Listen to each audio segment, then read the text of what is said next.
Hello, Star Wars fans. Hey, do you know there's just 294 days until Christmas 2021? And I know that today is WandaVision Day. Today marked the day where the WandaVision series, season one, season finale was released, and everybody's talking about WandaVision. But you know what? Today we're going to talk about a post that Star Wars Only released yesterday. It's an exclusive story that he was holding on to, and he's still holding on to some information that he's going to expound upon in the Tatooine show that he helps host. So we won't be going into all that detail, but we will be talking about the article, the video that he posted. And hello, everyday geeks, good to see you. How's your Nissan today? Do we have to ask after the typo yesterday? That was fun. And Spencer, hello, welcome. So yeah, today, I fully recognize that it's WandaVision Day, but yesterday, Star Wars Only posted this video, and I watched it. I thought it was very well reasoned, and give credit to Star Wars Only. He kind of held on to this, and it came from somebody that he trusts very, very much, and he kind of qualified things. And he's not a leaker. He's not a Mike Zero type. He's not out there, with his unsubstantiated rumors, posting all kinds of nonsense. Star Wars Only does a pretty good job of releasing reasoned information and kind of a middle of the road approach. The smart guy, and I've enjoyed being part of his Discord community as well as watching a lot of his videos. So, and Mark, hello, welcome. And I saw Everyday Geeks, pretty good. Change the oil. So if you missed it yesterday, there was a great typo. We've confirmed that the Nissan Rogue is going to be featured in Rogue One, or in the Rogue One prequel, right? And that was a lot of fun. So anyway, that's complete fun we're having. So back to Star Wars Only. The rumor is that Lucasfilm has been in talks with George for better part of a year, maybe just over, in coming back in some official capacity of some type, and that he will be running things at Lucasfilm, or the Star Wars side of things at least, for a limited term, maybe a 1 or 2 year contract, and nothing is signed to anybody's knowledge at this point. There's nothing firm being released, but this is just some inside information, that knowledge of some discussions that have been going on. And George may or may not sign a contract. He may not serve for 1 or 2 years. It could be longer. It could be none. So we don't know yet. But my question, and if you would like to join in the discussion today, I have posted in our Discord, and I put the link in the comments here, as well as in the description, a link to our Discord server. If you come to the Star Wars Santa discussion on there, there's a link to join us here in StreamYard, and you can come on in and we can talk about maybe your thoughts on this. But here's my concern, and really what I want to kind of talk about today is I don't see an elegant solution for George Lucas coming back to Star Wars. Let's take it on face value. Let's say that he does come back, and he comes back as president of Lucasfilm for a 1, 2, or more year term, and that he has the opportunity to run Lucasfilm any way he sees fit, right? So he's given carte blanche by Disney. He is given full reins and control, and he has creative license, right? Mark, they got me once on After Dark, and I almost died. No problem, Mark. You guys can comment in the chat here as well. And just a full open disclosure, I did send an invite to Star Wars Only to join us in this discussion, but he's having some streaming issues right now. He said he'd be happy to join, but he's not able to get in the live stream effectively. So appreciate that he was engaged with me in that way and talked to me, and I want to give full credit to him. I stole his thumbnail, I stole his content.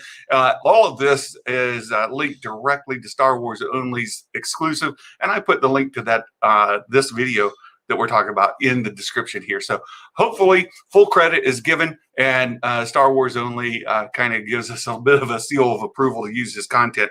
But for that, and hello, Gray. Hello, friend. Welcome.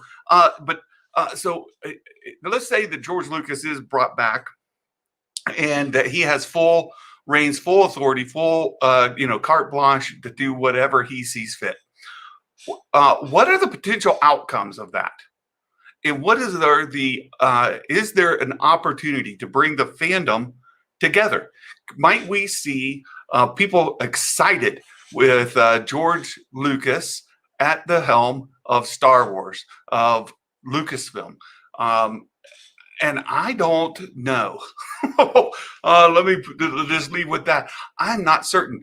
The way that our society is today, the way that the fandom is today, the demands and the political pressure brought into the fandom is tremendous. And if you haven't been paying attention, I don't know where you've been living, because there are a loud and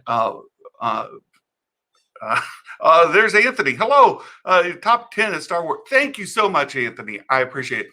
But there's a loud group of folks out there who have called themselves the Fandom Menace, based off of the Phantom Menace. And I'm sure you all know who some of those characters are. Look, everybody's entitled to their opinions. Everybody has their own kind of style and their own kind of method for getting out content and reaching audiences. Not all of them are for everyone. And for those of you that are here to listen to me, I truly appreciate it. It's an honor to be here and to get to talk to you about Star Wars. So it's great to see you here.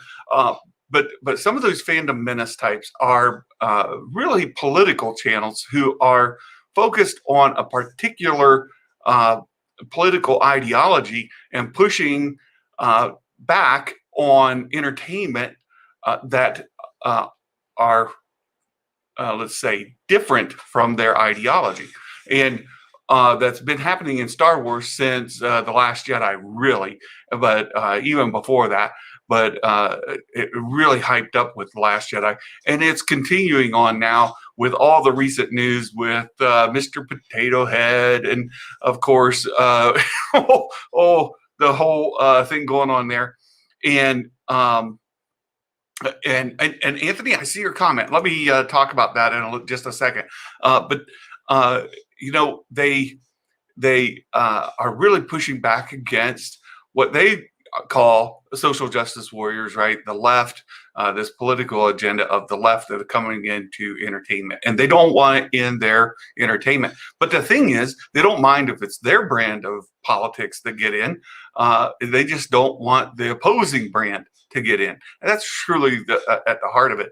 And you see a lot of that in them following Gina Carano and what they're doing in Star Wars posts on social media. You see a lot of things that recently that Star Wars posts, especially in YouTube, they're very organized, they're very vocal, and they come out in mass with a unified message to get heard. And I think they're doing a very effective job at it. I just don't like it. Oh, fair enough, right? People have different opinions, but they come in and they, if you watch some of the Star Wars YouTube content, their dislikes and their comments have nothing to do with the content itself. It has to do with the Gina Carano thing, and they're being really, really loud. And again, very effective. The dislike ratio on those videos is higher than the like numbers. And Isaac, hello, welcome. Thanks for coming. So here's my issue. And first, Anthony, let me go ahead and answer your question. And I saw you post this yesterday in the Gray Council when you're with Lunga and Yellow. And you mentioned you've watched the original Star Wars movies and find them overrated a bit, to be honest. And Anthony, that's fair. I see younger folks, my daughters, neither one of them consider the original trilogy to be their favorite. They have different movies that they prefer over. My youngest prefers the sequel trilogy and the prequel trilogy over the original trilogy. She says, Dad, honestly, I don't see what you get. Those other movies are better. And that's fair, Anthony, that you might have that opinion because what you're exposed to and what you grew up with tend to have a huge influence on how you perceive those movies. And as a self-admitted normie, you have every right to say you think that they're somewhat overrated. And I saw you have a 2 of 2.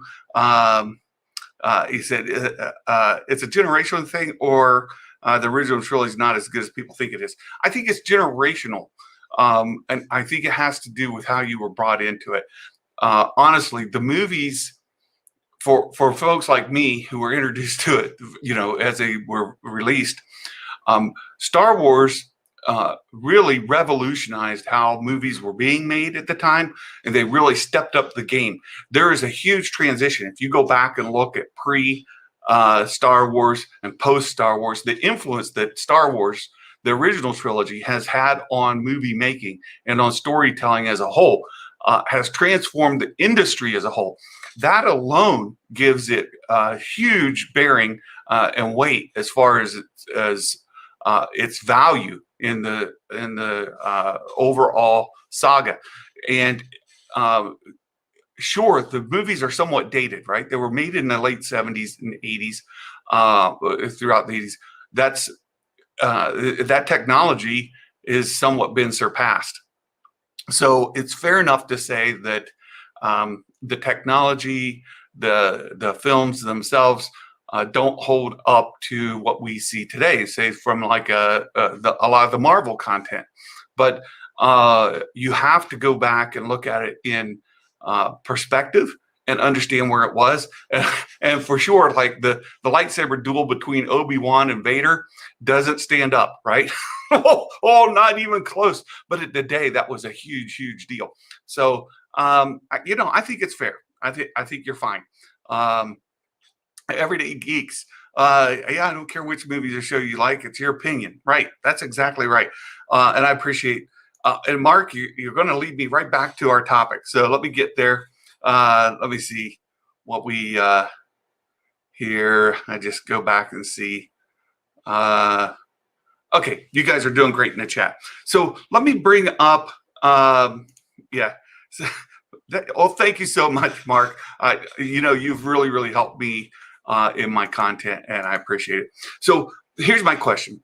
If George Lucas is brought back, given full control, what's the potential outcome, given that we have this divide and this political pressure within? I kind of put it in 3 categories as a whole. The first is, let's say that he's given full control and he hates the sequel trilogies, as some people say. All right. Some people have this, they know people who know people, and they know for sure that George Lucas despises the sequel trilogies, and they give all this evidence for it. Maybe it's true, maybe it's not. But let's take it on face value and let's just say that. Right. Hello, Red Raven. Hey, I saw you the other day on another channel. Good to see you here. Thank you so much. I appreciate it. And Isaac, the SC38 Obi-Wan. Oh, that's really nice. It's a nice version. And Chillmonger. Hello, good to see you here. Right. This is one of the evidence, Chillmonger. Lucas didn't show up for the premiere of The Rise of Skywalker. And, it's fine. Let's say that he dislikes the sequel trilogies. And let's also say, for this argument, that he does not consider them part of his universe, right? He is famous for saying that the prequel or that the extended universe, right, the EU content, all the video games, the books, the comics, all of that content existed in a separate universe from his universe. His universe only included his movies, and then it expanded to include the Clone Wars, and he said that was part of his universe as well. So let's say that if you're just a George Lucas purist, and George Lucas comes in and says he runs Lucasfilm and says that the sequel trilogies are not part of his universe. They're with the EU, they're Legends material. And what's the outcome of that? What happens? What happens to the fandom? What happens to folks who enjoy the sequel trilogies as part of those movies, as part of the saga? What happens to the fandom as a whole? Sure, the fandom menace folks would cheer, applaud, they would be ecstatic, and include with that some other tangential folks, right, who just don't like the sequels, but not the part of the fandom menace. You could include folks like Thor Skywalker, who has a mostly distaste for the sequel trilogy and wouldn't mind seeing them removed from canon. And I think even Star Wars Only has his issues with them. And perhaps you get other folks, certainly Star Wars Theory would be ecstatic to see something like that happen. But what would happen with the rest of the fandom? Would it be, sunshine and roses, rainbows and unicorns? Or would we see massive pushback from folks who consider those movies to be their Star Wars, to be their favorite Star Wars, or to be the movies that they latch onto, right? So what do you think, right? Mark asked, did he go to any of the sequel premieres? I think he went to Force Awakens. I think that was the only one. I don't think he went to any of the others. Right, Isaac. So there was some talk about him leaving because they didn't use his ideas. I think that may be somewhat exaggerated. I think there are set photos of him kind of wandering around here and there. But let's just say, right? And Spencer, this is my this is just hypothetical, right? So the hypothetical is version one. There are three versions I want to go through. Hypothetical version one is that he completely removes it. Do you think that heals the fandom? Do you think that moves the fandom forward? If he goes and tells his sequels in place of the current sequels, does it help? Does it hurt? What happens? Right? What happens? Yeah, he's taken advisory, well, like he has with the Mandalorian, right? He's been advisory all along, and you even talk to JJ, or you look at what JJ and Ryan Johnson said. He advised them. They talked to him extensively through that process as well. But again, I'm talking about this hypothetical, right? I kind of want to get your all's thoughts. And again, if you'd like to join the conversation and talk to me live, you can join our Discord, come to my channel, and the link is there to join us here, and I will add you to the stream so you can give your opinion. Right, you guys are going through all the history. I'm familiar with all of this history, right? There's one sequel trilogy fan talking right now. Right. That's me. Right. Right. Return of the Sith, first movie. I tell the story. The first movie I ever watched was the original Star Wars, 1977. I was 10 years old. It was the summer of my 10th birthday. I turned 10 at the end of July, and that was my first memory of a movie in a theater. So let's say that he does right. I think that it builds a rift within the fandom. All the Fandom Menace folks do victory laps, and they never stop crowing about how they were right. And let's take the negative of that, right? Let's say that George Lucas comes in, he doubles down on the sequel trilogy. So this is scenario number two. Let's say that George Lucas comes in, he doubles down on the sequel trilogy. endorses them, says that they are absolutely part of his universe, and that they are that he embraces them. He has no qualms or no feud with those sequel movies. Right. So again, I'm not saying that either of these are the case. I'm just throwing out hypotheticals. So the first was Lucas comes back. He completely jettisons the sequel trilogy, labels it Legends, and releases his own. What happens to the fandom? That's my question. What happens to the fandom? Is it healed or is it divided? Do we just see sides switched? Right? I think that's what happens. You see the people who are mad become happy. The people who are happy become mad, and the divide is still there. Right? It does absolutely nothing to heal it. If it goes the other way, let's say that he embraces the sequel trilogy, says they're absolutely part of his universe, and he begins to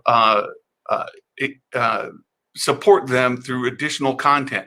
He actually, girds them with additional additional content, movies, shows, and brings them in wholeheartedly. What happens to the fandom then? Right? Does it just send the fandom menace folks into full outrage? What do they do when they say, like Star Wars Theory, who George Lucas is the ultimate authority when he says goes? Let's say that he completely endorses it. Does Theory's opinion on the sequels change? I don't think so. Right? Theory has his own reasons for not liking those, and he's very firm on them. That's fine. Same with the other folks that he associates with. Right? Those folks hate those movies, and if George Lucas comes in and as head of Lucasfilm and embraces them, then what happens? What happens? Right? Like the fandom menace folks are stuck. They're in really, really big trouble. And I saw Anthony. If he comes in and completely erases sequels, it's going to cause a big rift. Exactly. And I saw somebody else, Bob. Bob, hello again. You were here just yesterday. Everyone knows George Lucas hates the sequels. Maybe he does, maybe he doesn't. We're not really going to talk about the validity of those arguments. We're throwing up hypotheticals because I think there are really three ways this could go. George comes in, he hates the sequels, he jettisons them, labels them legends, and creates his own. That makes some of the fandom happy, but the rift is still there. It just divides the fandom, flips roles, right? The other is he embraces the sequel trilogy. The fandom divide is strengthened because the fandom menace folks would lose their mind, right? Their heads would explode, and they would.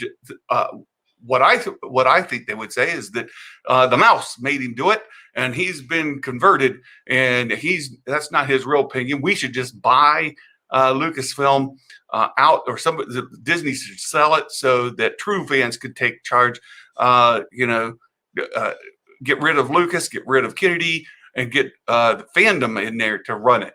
I think that's what would happen. You would never hear the end of it. Let's see. Gray, I must have missed something. Is George come back? Well, this story that Star Wars Only released yesterday supposes that he has been in talks with Lucasfilm for the better part of a year, just over, and coming back in some official capacity, perhaps as interim president of Lucasfilm, as we transition from Kathleen Kennedy to the next permanent president. And that term might be 1 year, 2 years, or none, right? It's hard to say. So we're just going with is this a good news, bad news scenario? Is this, and honestly, I don't pretend to have an answer. That's why I wanted to bring it up here. Anthony, I think what George needs to heal the fandom is rewrite a little bit of the sequel and embrace them to canon. Yeah, I think that a lot of the fandom menace folks have a problem. So let's go to the third possibility, right? So somewhere in the middle, that George Lucas says, well, the sequels weren't written how I would have preferred, but I accept them as part of my universe. They're there, but they need a little bit of molding, a little bit of course correction. We're going to leave them in the sequel, but we're going to add some content to make them better, or to bring them in line with my vision. Right? Let's say he did that. Would George Lucas take that middle road? And if he took that middle road, would it help? Right. So let me get caught up with the discussion here while you guys think about it, and tell me what you think, and then I'll tell you what I think. I think a percentage of the people who can understand what you're talking about is so small, wouldn't matter. Right. Perhaps so. Aggressively. I appreciate you being here too. Thanks. Star Wars, George's baby. He wouldn't want it to be ruined and burned. True, he wouldn't want it to be ruined and burned, but does he consider the sequels to be ruining and burning the trilogy? Again, I'm trying to take away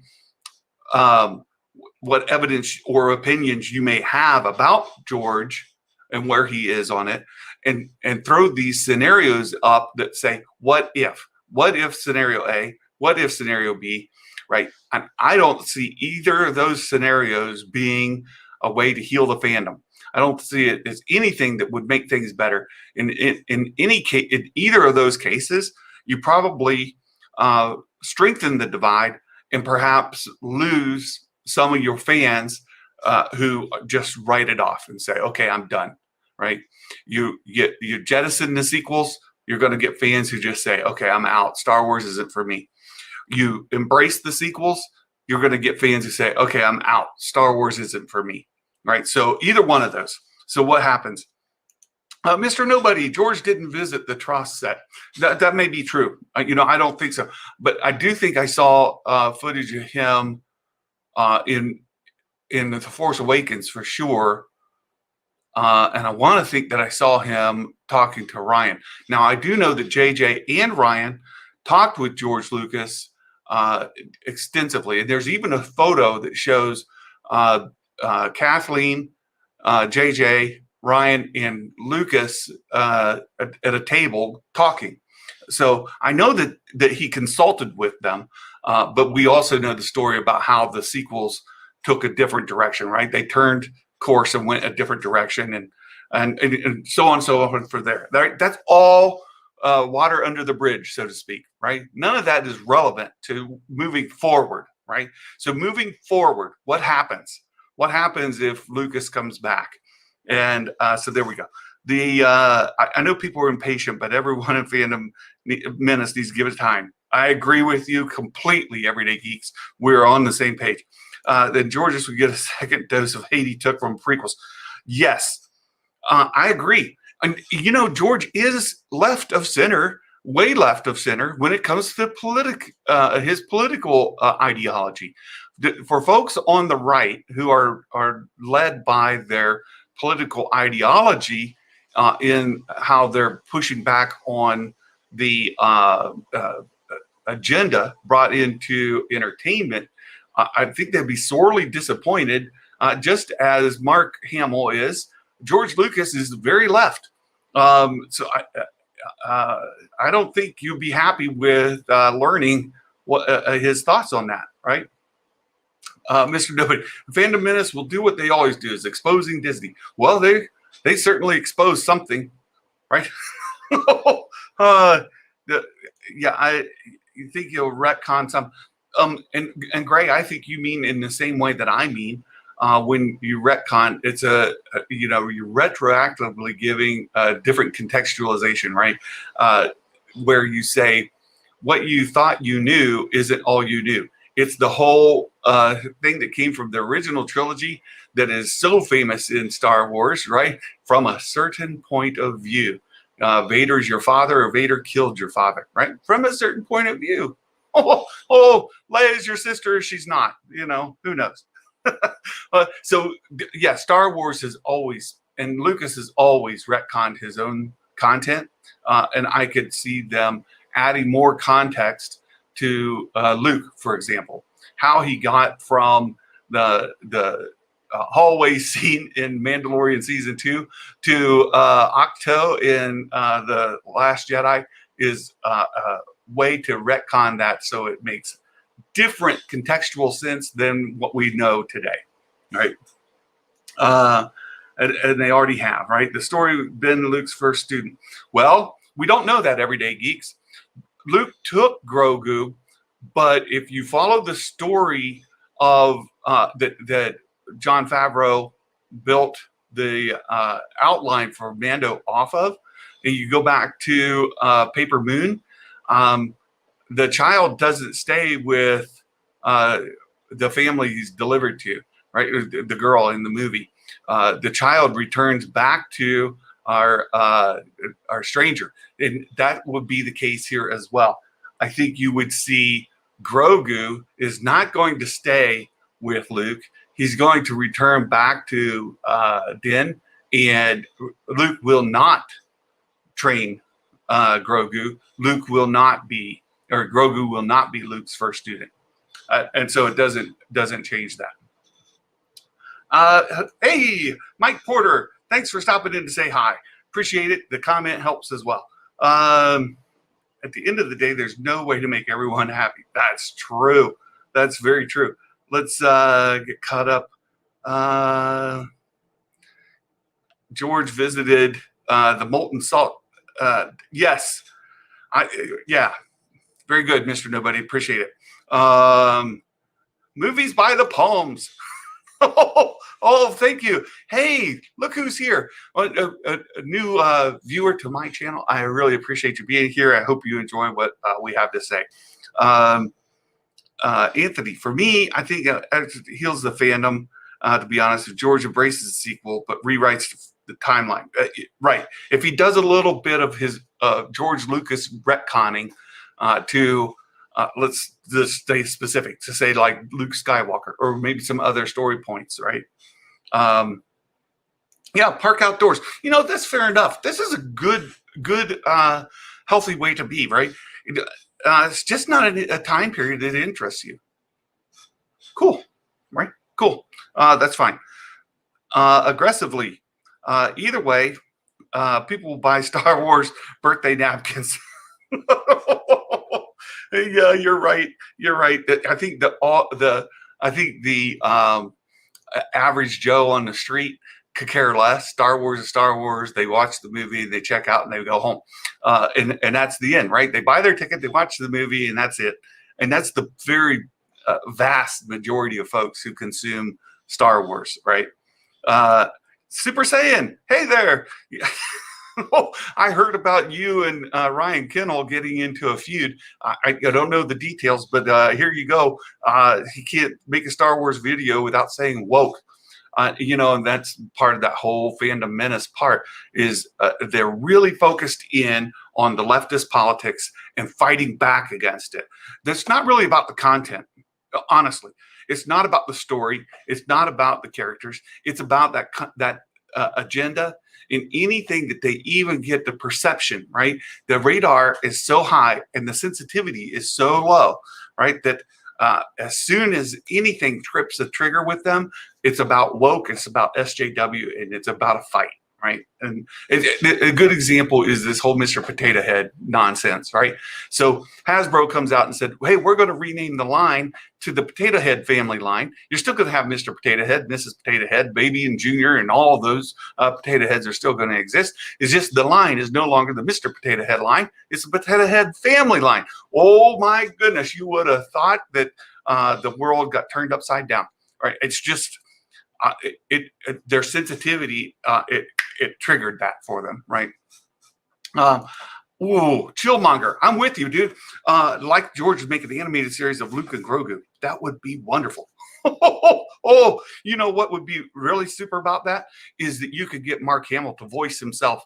He could voice Luke Skywalker.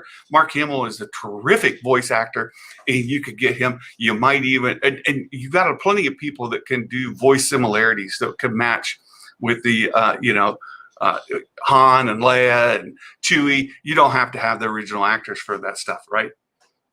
Anthony, do you think the Phantom Menace portion of Star Wars fan base, or the Fandom Menace, are bitter that the sequel trilogy made $1 billion?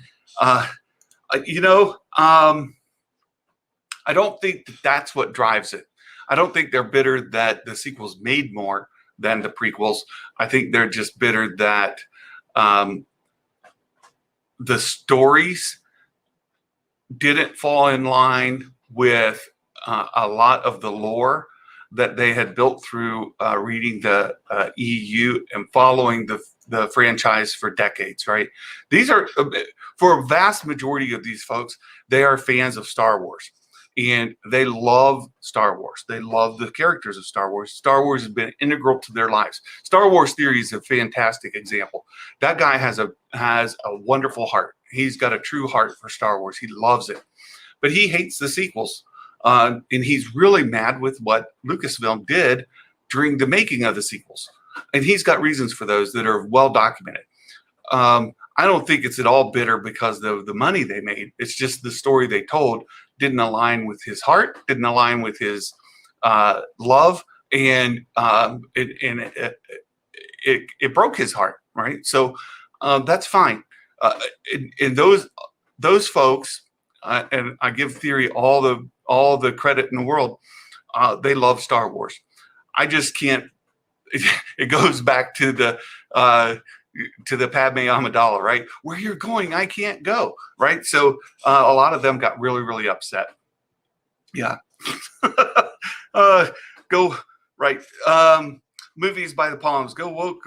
Go broke. Every movie then proceeds to fly past $1 billion, right? Right. So they went woke. Obviously, they went broke because they only made $1 billion, right? That's a good way. Oh, you guys are great. Let's see. Yeah, but because of the name, right? Never start toothbrushing on there. You can write silly things on 4chan and get people like Ryan. Well, Ryan, I don't know Ryan that well. I've watched some of his content. He seems to be a somewhat reasonable guy. I just don't like. I don't like his content, right? He seems to be a reasonable guy. Doomcock, on the other hand, he got owned by 4chan, right? He got trolled by him hard, and he got nailed for it. The guy is a tool, right? So that's just my own opinion on him. The hype for The Force Awakens was unreal. Yeah. Let's see. Yeah, they can't even play some of the games, right? Anthony, again, do you think having a hardcore fandom for certain franchises affects evolving franchise? Oh, Anthony, you raise another point. I have a friend at church, a young man who talked to me. He loved Star Wars, and he wanted to get involved in some online communities to talk about Star Wars. And he ran into a lot of this hate and vitriol. And he said, I don't understand why fans of something hate it so much. And this is a young guy. I think he's just into his 20s. Right? He may have been a teenager when we had this conversation. So he's right in that age group. And he was really baffled by how hardcore fans seem to be so critical. And I can give you another example is the whole WandaVision thing. This season, it's been fine.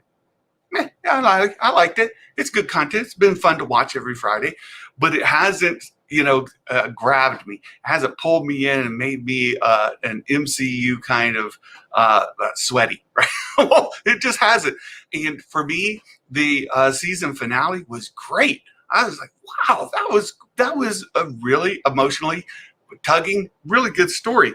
So that's where I am. But I'm not that hardcore. So yeah, I do think hardcore fandom can be harmful when you start to talk about other folks. And Mark kind of touched on something. There's a disconnect. Oh wait, no, yeah. Let me. Mark's saying he's not a huge fan of the sequel trilogy, and Mark's a great example in my community, right? Mark and I don't see eye to eye on things, and Magic Maker and I don't see eye to eye on things, but we're dear friends and we support one another because we can have these discussions without breaking down into name calling and vitriol and throwing out hand grenades towards each other on what we love, right? It's different. Chillmonger, my left jokes went over your head. No, I got it right. They're so far right that they can't even brush their teeth on the left. I got it. Right. Everyday Geeks. Ryan just kind of lost me. I'm not a fan of the Batwoman. Oh, you know what? I watched the first season of Batwoman, and poof, it was just not good. Right? It wasn't good.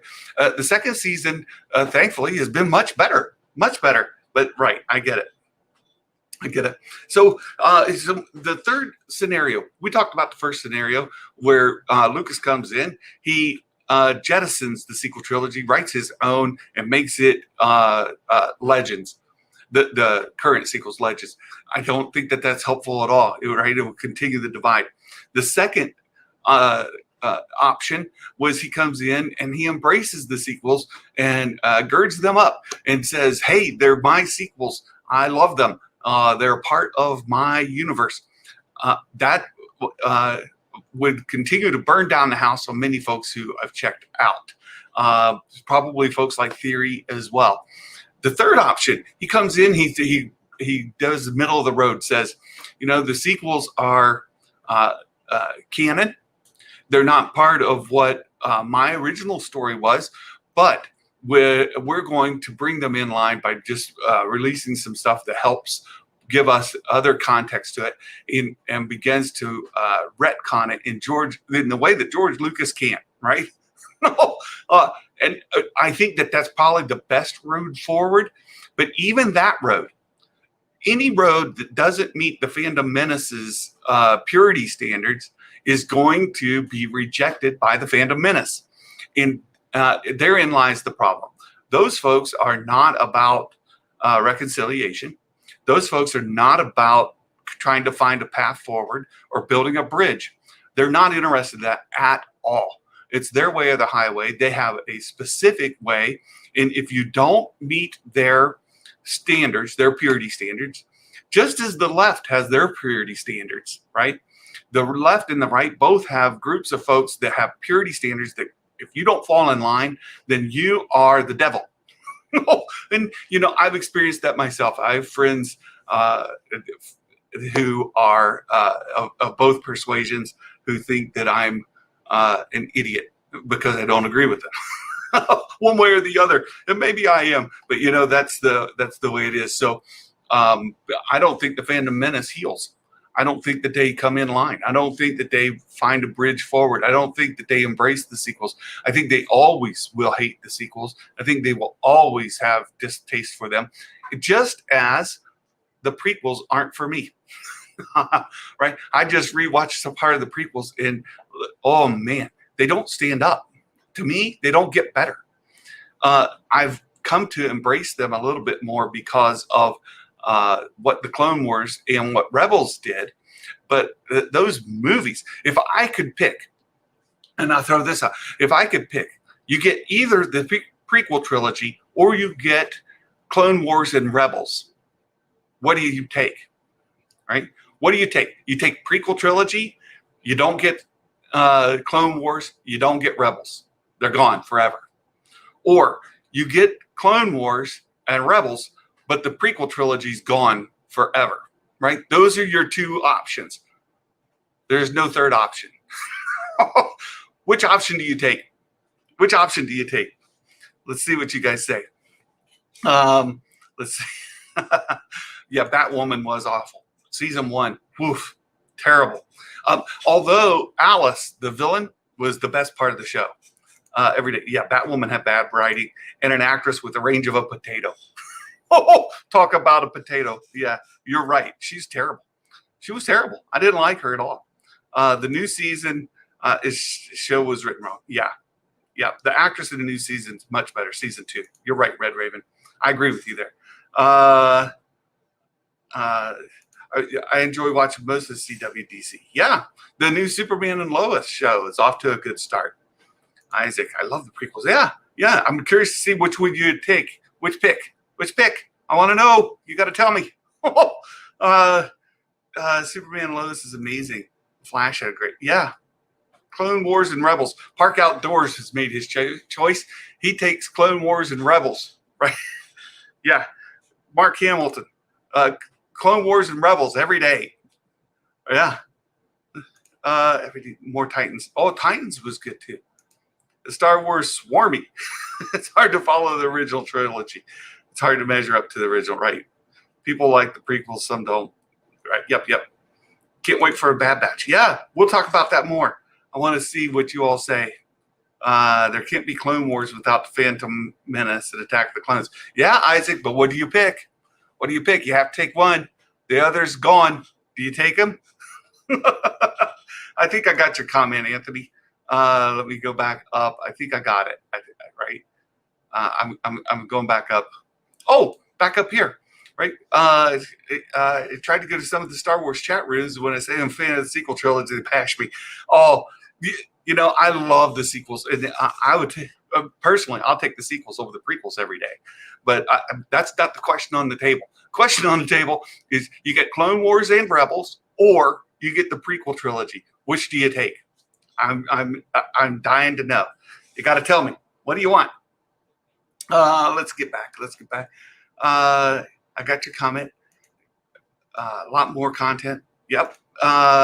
Mandalorian. Oh, you know, Mike, I think that's the best option we have is the Filoni content, Filoni and Favreau content building up to the sequels. And that's where I say if Lucas comes in, he keeps us on that path, I think that he could do some good and maybe get some goodwill. So I hope that would be the case. Although I think the Fandom Menace folks still wouldn't be happy. Isaac, you'll take the prequels. There you go. We have a prequel vote. That's great. I'm a huge Clone Wars fan. Yes, Gray, me too. Prefer Clone Wars and Rebels over the prequel any day. Oh, that's great. Me too. Me too. So, I wanted to talk about Star Wars Only story. I don't know if there's any truth to it or not. Star Wars Only is very judicial in what he releases. He's not jumping on all of the hype. He's not jumping on every rumor and leak that comes his way. And his channel is much, much larger than mine. And I'm sure he gets information. You know what? Santa gets information. Elves hear things every now and then. And figuring out what to say on a stream or in a video and what not to say is something that you have to choose. And I think that Star Wars Only has done a very good job over the past. His videos show that.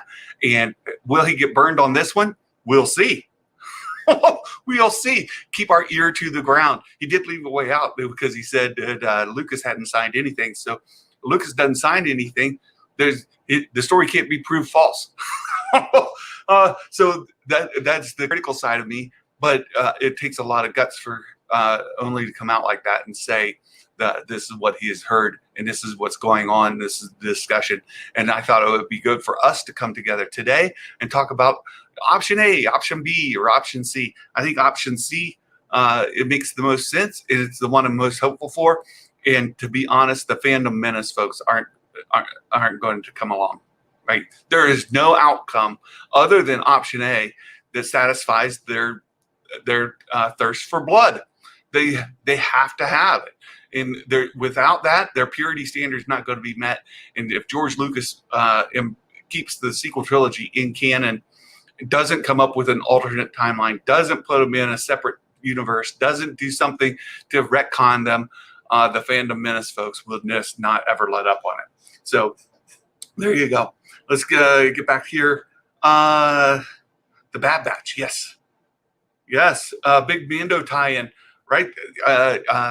Kessel Run, Corey said there's going to be a big one, and the speculation is that maybe they are the ones who helped get Grogu. That could be it. Anthony, not sure if you'd like this person to replace Cara Dune, Ayla Secura. Oh, I think you mentioned this once before, Anthony. I'm not on the bandwagon for Ayla. I'm more with Park Outdoors. She's dead. Well, there you go. No, I'm more with that other lady we talked about. Mark. Mark will help me out. He'll give me that name. Uh, that came in. She was part of the Death Star 2 destruction, and she was in the Force Awakens era. She fits that timeline in between the two, and she was with the um, Empire. She left and became part of the Rebel fleet.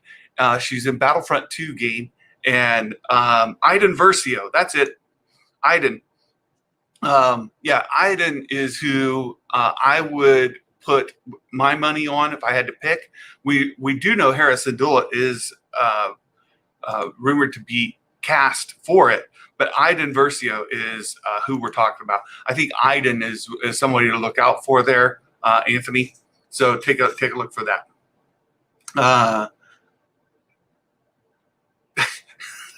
Mark, I'd love to see Doomcock's helmet explode if he comes back and the ST remains canon.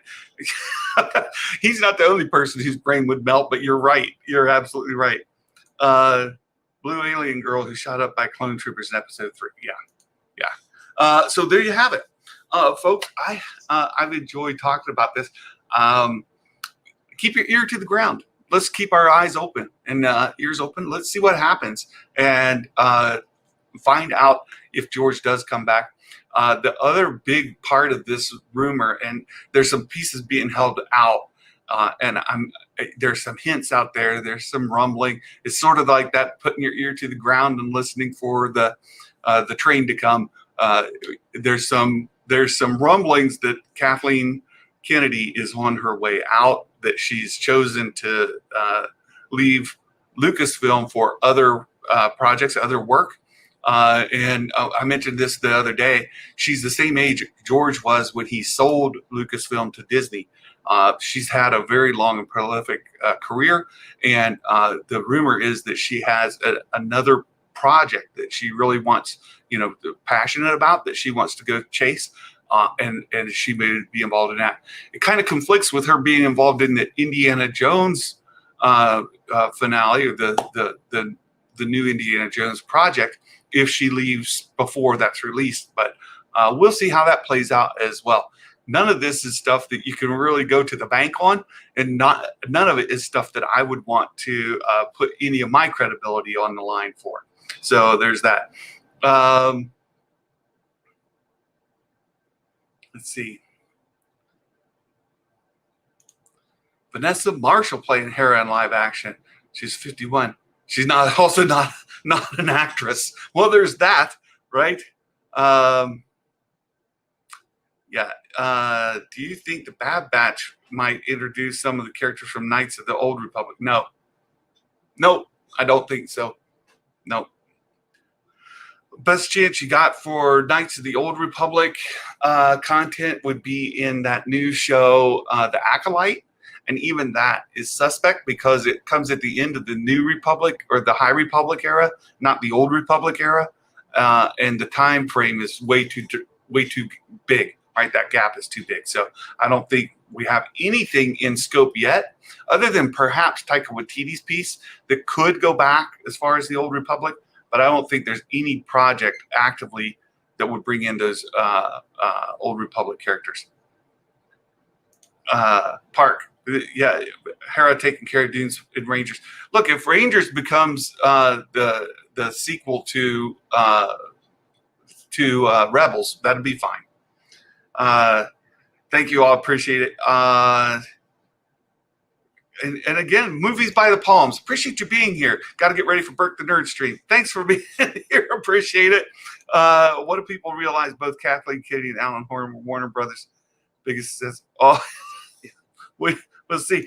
Bob, thank you so much, Bob. I appreciate the compliment.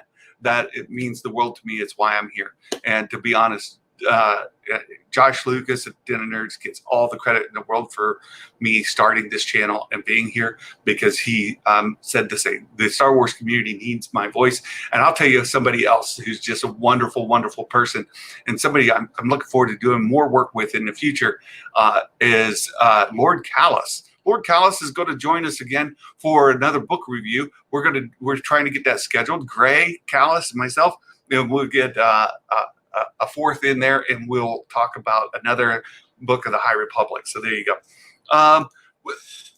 There's new game. Yeah, you guys are going on about 9. All right, so that's it for today, folks. Thank you so much for being here. I hope you have a wonderful weekend, and we'll watch the news over the weekend. Maybe we'll be back Monday with more Star Wars discussion. And until then, Merry Christmas, everybody. Bye-bye.